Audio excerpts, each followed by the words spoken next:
दोस्तों नमस्कार, स्वागत है आपका यूट्यूब चैनल एबी टेक में। आप सभी के लिए एक बहुत बड़ी अपडेट है आज के समाचार पत्रों में। आज है दोस्तों 27 फरवरी 2026। सबसे पहले यहाँ पर देखिए जो अपडेट है वो है वरिष्ठता नहीं, लिखित परीक्षा और इंटरव्यू से बनेंगे प्रधानाचार्य। यहाँ पर दोस्तों बात हो रही है एडेड माध्यमिक विद्यालयों में प्रिंसिपल भर्ती के बारे में। आप लोग जानते हैं प्रिंसिपल की जो भर्ती थी 2013 में आई थी, उसके बाद कोई भी भर्ती आज तक नहीं आई। लगभग 13 साल कंप्लीट हो चुके हैं, ठीक है, और ये भर्ती भी पूरी तक नहीं हो पाई है। रिजल्ट वगैरह जारी किया गया था लेकिन फिर से मामला कोर्ट चला गया है। तो कुल मिलाकर के अब जो अभ्यर्थी हैं उनके लिए बहुत अच्छी बात है कि उनको लिखित परीक्षा के माध्यम से प्रधानाचार्य बनने का मौका मिलेगा। अभी तक इसमें ऐसा कोई प्रावधान नहीं था। बहुत सारे लोग इसकी मांग कर रहे थे कि नहीं ऐसा होना चाहिए, क्योंकि सेंट्रल गवर्नमेंट की जो वैकेंसी जाती हैं प्रधानाचार्य की विद्यालयों में, है ना, वहाँ पर सेम यही सिस्टम होता है, लिखित परीक्षा और इंटरव्यू से भर्तियाँ होती हैं। तो यहाँ पर भी यूपी के एडेड कॉलेजों में भी ये सिस्टम होना चाहिए था और ये अपडेट देखिए आज आ चुकी है। फिलहाल न्यूज़ को कवर कर लेते हैं हम। लिखा है कि इलाहाबाद हाई कोर्ट ने प्रदेश के अशासकीय सहायता प्राप्त माध्यमिक विद्यालयों में प्रधानाचार्य बनने के लिए अभ्यर्थियों को लिखित परीक्षा व इंटरव्यू देना अनिवार्य बताया। अदालत ने स्पष्ट किया कि 2023 के नए शिक्षा सेवा चयन कानून अधिनियम के लागू होने के बाद पुराने नियमों के तहत मांगे गए सभी अध्याचन शून्य माने जाएंगे। कोर्ट ने शासन और चयन आयोग को भर्ती प्रक्रिया अगले 6 महीने के भीतर पूरा करने के निर्देश दिए। कई जिलों के याचियों की याचिका पर न्यायमूर्ति सौरभ श्याम शमशेरी की एकल पीठ ने फैसला सुनाया। याचियों ने दलील दी कि वर्ष 2019-20 और 2021-22 में प्रधानाचार्यों के 884 और हेड मास्टर के 729 पदों के लिए प्रक्रिया शुरू हो चुकी थी, इसलिए इसे पुराने नियमों से ही पूरा किया जाना चाहिए। इस पर कोर्ट ने कहा कि कानून में बदलाव का उद्देश्य शिक्षा की गुणवत्ता में सुधार करना है। महज अध्याचन भेज देने से किसी भी उम्मीदवार की नियुक्ति का मौलिक अधिकार प्राप्त नहीं हो जाता। जब प्रक्रिया एक कदम भी आगे नहीं बढ़ी तो नई व्यवस्था को लागू करना पूरी तरह संवैधानिक है। तो आपने देखा यहाँ पर हाईकोर्ट ने अगले 6 महीने में भर्ती को पूरी करने के निर्देश दिए। आप लोग भली बात जानते हैं कि टीजीटी, पीजीटी, हेडमास्टर, प्रिंसिपल, इन सभी पदों का नया अध्याचन शिक्षा सेवा आयोग के पास पहुंच चुका है और लगभग 1,500 पदों पर प्रिंसिपल या हेडमास्टर दोनों मिलाकर के पद हो रहा है जिनका अध्याचन हो चुका है और इस अध्याचन पर अब भर्तियां होंगी। कोर्ट ने 6 महीने की समय सीमा तय की है, 6 महीने के अंदर पूरा करना है। तो सभी छात्रों के लिए बहुत अच्छा मौका रहेगा। हालांकि इसमें अगर सरकार चाहे या कोई दूसरा चाहे तो अभी डबल बेंच भी मामला जा सकता है, क्योंकि मामला सिंगल बेंच का है। अभी तो डबल बेंच जाएगा तो समय और लग जाएगा, लेकिन ये मान लीजिए अब लिखित परीक्षा से भर्ती होने की पूरी संभावना है। अगली अपडेट दोस्तों यहाँ पर है लेखपाल भर्ती में 7,994 पदों के लिए 3,66,000 अभ्यर्थी दावेदार। राजस्व परिषद के अधीन लेखपाल के रिक्त 7,994 पदों पर भर्ती प्रक्रिया तेज हो गई है। प्रारंभिक अर्हता परीक्षा यानी पीईटी 2025 के आधार पर कुल मिलाकर के 3,66,712 अभ्यर्थियों को मुख्य परीक्षा के लिए शॉर्टलिस्ट किया गया है।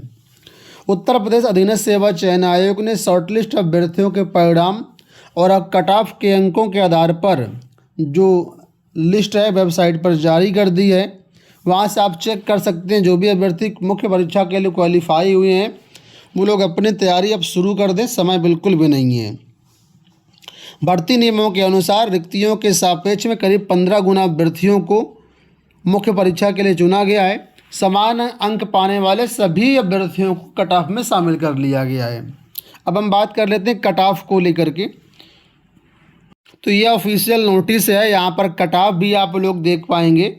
इसमें जो अनारक्षित का कट ऑफ गया है, पीटी का कट ऑफ है ये 55.12, एससी का 55.12, एसटी का 47.50, ओबीसी का 55.12, ईडब्ल्यूएस का 55.12। तो ये एसटी को छोड़ दीजिए, बाकी सभी का जनरल और रिजर्व कैटेगरी सभी के कट ऑफ सेम ही है। क्षैतिज आरक्षण में देखेंगे तो स्वतंत्रता संग्राम सेनानी का 38.63, दिव्यांग में कई कैटेगरी होती है, तो यहाँ पर इसका कट ऑफ है। और महिलाओं का भी संबंधित कैटेगरी में कट ऑफ दिया गया है, भूतपूर्व सैनिक और उत्कृष्ट खिलाड़ी। तो ये कट ऑफ आपके सामने है। जो भी अभ्यर्थी यहाँ पर क्वालिफाई हुए हैं 3,66,000 उनके लिए बहुत अच्छा मौका है मुख्य परीक्षा का।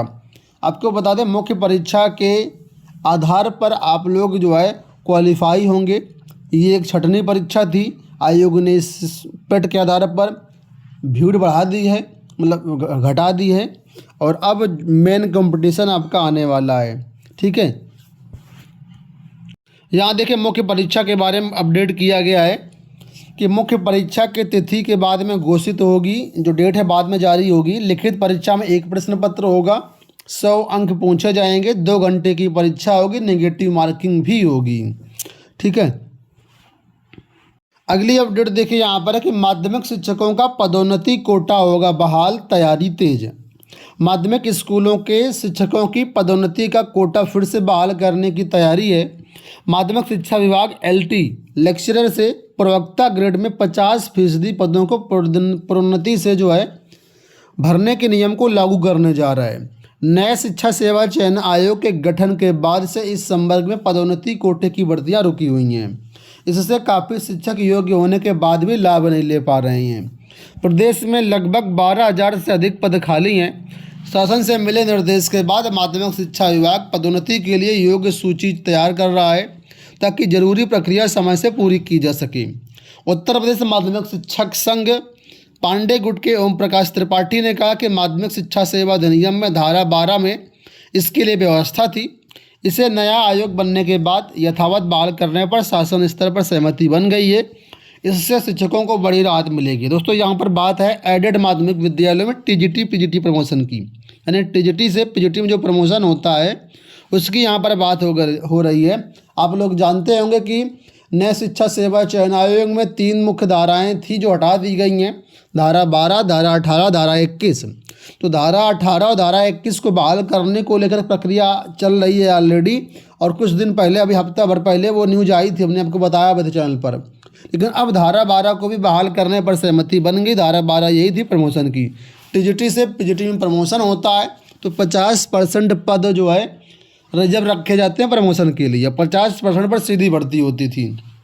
लेकिन बीच में आयोग बंद हो जाने से, पुराना चयन आयोग, ठीक है, ये चीज़ें नहीं हो पा रही थी, तो अब इसको लेकर के भी सहमति बन गई और आने वाले समय में आप सभी के लिए प्रमोशन के रास्ते खुल जाएंगे।